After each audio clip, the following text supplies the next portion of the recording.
Hello everyone.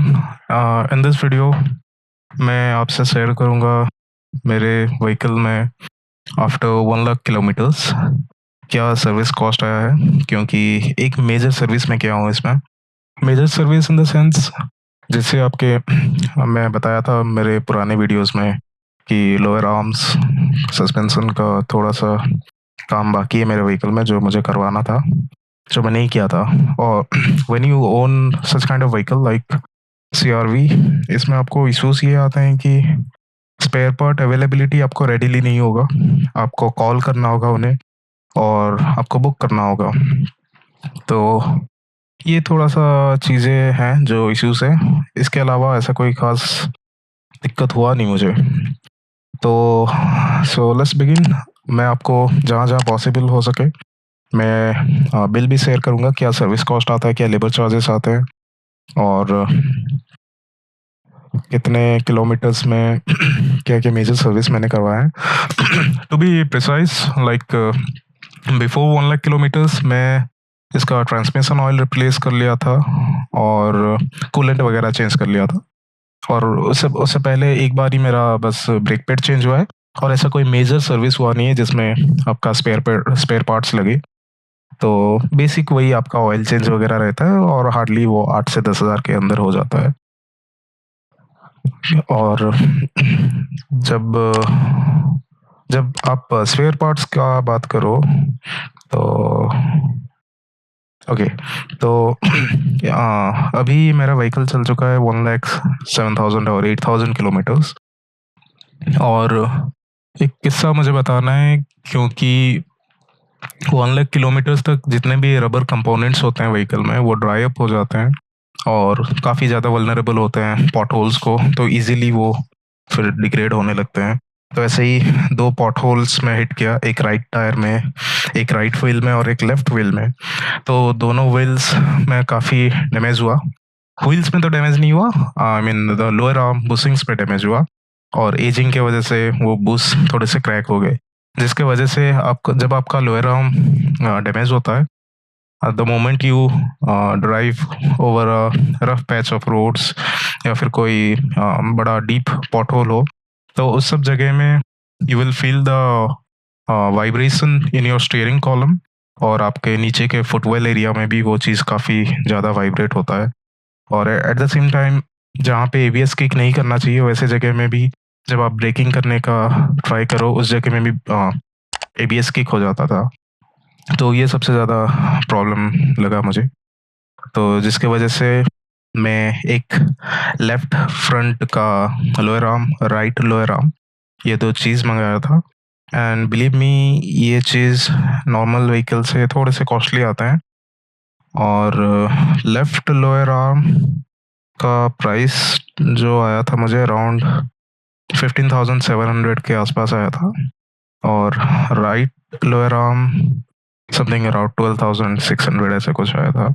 उसके साथ 2 links, क्योंकि लिंक्स भी विथ टाइम डैमेज हो जाते हैं, स्टेबलाइज़र लिंक्स, और वो लिंक्स अराउंड 1800 या 2000 के आसपास के रेट थे, 1800 टू बी प्रिसाइज़। मैं अटैच करते जाऊँगा यहाँ पे मेरे बिल का, आप उसको रेफ़र कर सकते हो। और इसका जो एयर फ़िल्टर है, वो भी काफ़ी लाइक कॉस्टली आता है नॉर्मल व्हीकल से। जैसे दूसरे व्हीकल में या फिर आप होंडा सिटी का बात कर लो, उसमें 500-600 रुपए का आता है, इसमें 1200-1500 1200 रुपए का समथिंग था एयर फ़िल्टर। तो एयर फ़िल्टर इसका कॉस्टली आता है। और ब्रेक पैड्स वही नॉर्मल आते हैं, 8,000 में एक सेट ब्रेक पैड आ जाता है। पीछे का शायद 6-7 हज़ार का ब्रेक पैड्स है, जो अभी तक मेरा पीछे का ब्रेक पैड चेंज नहीं हुआ है। तो टोटल लाइफ़ साइकिल में एक एक बार मैं ब्रेक पैड चेंज करवाया हूँ।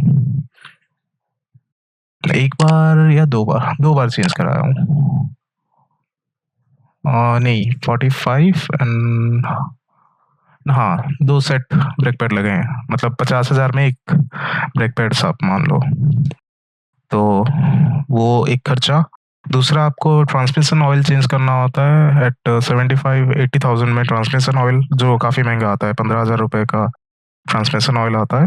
और एक डीएसपीएफ ऑयल जो आपका रियर डिफरेंशियल ऑयल है, वो भी कुछ 70-80 हज़ार में चेंज होता है, तो वो भी मैं करवा लिया था। तो मेजर खर्चा अभी इतना ही आया है। और एक दिक्कत ये होता है ना, मैं जो आपको स्पेयर पार्ट्स का बात कर रहा था, जो भी बेसिक स्पेयर पार्ट्स है लाइक एयर फ़िल्टर काफ़ी कॉमन स्पेयर पार्ट है और रनिंग स्पेयर पार्ट कहते हैं जिसको हम। तो वो जनरली अवेलेबल होना चाहिए रिस्पेक्टिव ऑफ द डीलरशिप। लेकिन ये लोग क्या करते हैं, क्योंकि व्हीकल इतना रेयर है तो ज़्यादा व्हीकल्स आते नहीं है वहाँ पे सर्विस करने के लिए। तो they don't use to keep the stock. और वैसे केसेस में जब आपको अर्जेंसी में चाहिए होगा, क्योंकि एक बार क्या हुआ, 2 बारी मैं उनको बताना भूल गया कि मुझे एयर फ़िल्टर एलिमेंट का रिक्वायरमेंट है, और 2 बार मैं सर्विस कराया और दोनों बार मैं एयर फ़िल्टर चेंज नहीं कर पाया। और यहाँ पे एरिया काफ़ी डस्टी एरिया होता है, तो और ये पर्टिकुलर व्हीकल में भी आपका वेट टाइप एयर फ़िल्टर आता है जो आप रीयूज़ नहीं कर सकते हो, उसको क्लीन नहीं कर सकते हो, जस्ट यूज़ एंड थ्रो। दूसरे अगर ड्राई टाइप का एयर फ़िल्टर्स होते तो थोड़ा-सा आप डस्टिंग करके भी काम चला लोगे। लेकिन इसमें नो स्कोप ऑफ डस्टिंग, बस आपको चेंज ही करना होगा, क्योंकि थोड़ा-सा ऑयल बेस्ड रहता है उसमें, जिसमें आपके डस्ट और जितने भी डस्ट पार्टिकल्स हैं वो बहुत टाइटली एम्बेब्ड हो जाते हैं उसमें। तो ये दिक्कत होता है। तो इसलिए जस्ट फॉर एयर फ़िल्टर आपको लाइक हर एक सर्विस के बाद उनको बता देना होता है कि सर आप एक पीस मँगा के रख लो, ताकि नेक्स्ट जब आऊँगा तब काम आ जाएगा। दूसरा, मैं 1 लाख किलोमीटर में इसका वो चेंज किया, वाइपर ब्लेड्स। वो उसको भी मँगाना पड़ता है, तो टोटल 2 वाइपर ब्लेड मिला के मुझे अराउंड 1500 या 1400-1500 रुपए का कुछ खर्चा आया। एंड या दैट्स इट। और अभी रिसेंटली मैं 2 टायर डलवाया, व्हिच इज़ मिचेलिन। मिचेलिन के 2 टायर्स, वो अराउंड 20,000 या 21,000 समथिंग है मिचेलिन का 2 टायर। मतलब सिंगल टायर 21,000 का। एंड उससे पहले मैं योकोहामा डलवाया था, जस्ट बिकॉज़ मिचेलिन अवेलेबल नहीं था। और ये मेरा पहला सेट ऑफ टायर्स है, जो मतलब टोटल 4 टायर्स का पहला सेट है ये।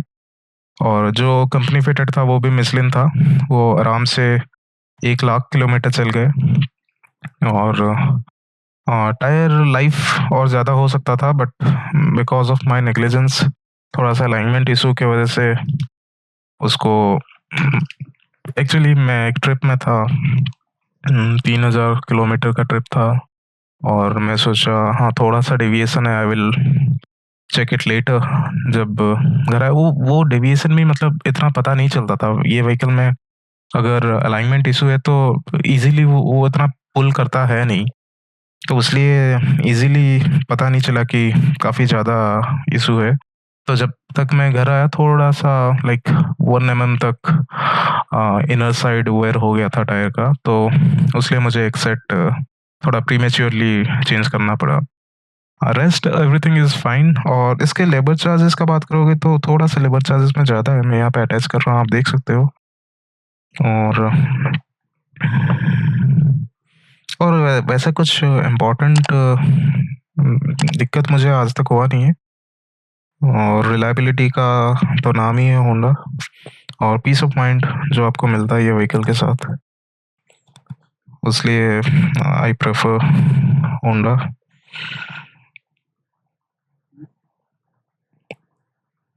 That's it. एंड और फर्दर अगर काम होगा तो 1 लाख किलोमीटर के बाद और क्या काम हो सकता है? अगर सस्पेंशन डैमेज हुआ, जैसे डैम्पर्स डैम्पर्स में इश्यू आया, तो डैम्पर चेंज होगा, वो अराउंड 8,000 का एक डैम्पर आता है। और थोड़ा-सा सीपेज का इश्यूज़ हुआ तो नहीं है, लेकिन फ्यूचर में मैं एक्सपेक्ट कर रहा हूँ थोड़ा-सा ऑयल सील्स जैसे वाटर पंप का हुआ, या फिर एल्बो के आसपास हुआ, या फिर वो ऑयल प्रेशर स्विच हुआ, वो सारे गैस्केट्स वगैरह, जो ऑयल सील ऑयल रिंग्स होते हैं, आई मीन और ओ रिंग्स होते हैं। ऑयल रिंग तो आपके पिस्टन में होता है। ओ रिंग्स जो होते हैं, उन सब में थोड़े से स्पेस का इशू आता है। विथ टाइम वो बहुत मिनिस्कल खर्चा है उसका, just replace the rings and rubber ring जो होता है ना छोटे से, देन स्पेस का इशू उसमें खत्म हो जाएगा। और वैसे मेजर कोई सर्विस है नहीं है। BS4 व्हीकल है ये, तो इसमें DPF और डेफ का इशू है नहीं है इसमें। So that's it. और अभी तक in terms of ownership experience तो काफ़ी अच्छा रहा है मेरा। और मुझे अभी भी डर लगता है कोई दूसरे ब्रांड को स्विच करने के लिए, तो हमारे पास दूसरे ब्रांड्स भी हम लाइक एक्सपीरियंस कर चुके हैं। महिंद्रा भी था, टाटा भी था, इवन टोयोटास भी था। सो अभी ये प्राइमरी व्हीकल है और ऐसा कोई प्लानिंग है नहीं मेरा कि इसको मैं सेल करूँ। Will keep it like little longer और लेट्स सी कैसे क्या जाता है। 1 lakh kilometers milestone achieved without any issues. The vehicle is as new as before. तो या और कुछ मेजर ऐसे सर्विस रिलेटेड या फिर कोई स्पेयर पार्ट रिलेटेड इशू आता है then I will share it with you. और एक्चुअल में काफ़ी अंडररेटेड व्हीकल था। और एक चीज़ मुझे यहाँ पे शेयर करना है। जब योकोहामा में डलवाया था फ्रंट सेट में, क्योंकि मिशलिन नहीं था, I was very used to Michelin और मिशलिन टायर्स अवेलेबल नहीं थे, जिसकी वजह से मैं योकोहामा डलवाया। और योकोहामा का ट्रेड थोड़ा-सा ज़्यादा है, जिसकी वजह से वो क्लेम करते हैं कि थोड़ा लॉन्ग लाइफ मिलेगा उसमें। एनीवेज़ लेकिन जो थोड़ा-सा मुझे इश्यू लगा कि Yokohama is not good at braking. मैं out of 5 like I will rate it 3 और 3.5 आउट ऑफ 5। जो ब्रेकिंग मुझे मिशलिन में मिलता है, मैं I I will rate it 6 out of 5। मतलब एक्सेप्शनल ब्रेकिंग है मिशलिन का। Even if the treads are worn out, Michelin का braking performance is like top notch. आप वेट ब्रेकिंग देख लो, आप ड्राई ब्रेकिंग देख लो, आप कॉर्नर्स में ब्रेकिंग देख लो। मिशलिन का ब्रेकिंग काफ़ी अच्छा है और काफ़ी कंफर्टेबल टायर्स हैं। और योकोहामा में वैसा मेजर इश्यूज़ अभी तक आया नहीं है, बट ब्रेकिंग्स में जो जगह में मिशलिन मेरा व्हीकल लाइक 120s में मैं अगर हार्ड ब्रेक करता हूँ, जितना एक्सपेक्टेड डिस्टेंस है जिसमें व्हीकल रुक जाना चाहिए, वैसे केसेस में मैं देखा हूँ योकोहामा जो है वो रुकता नहीं है, वहाँ पे स्किड हो जाता है व्हीकल थोड़ा-सा। तो वो चीज़ मैं मार्क किया, जिसकी वजह से फर्दर मैं और एक्सपेरिमेंट नहीं करने वाला हूँ। Irrespective of the brand, I will go straight to Michelin.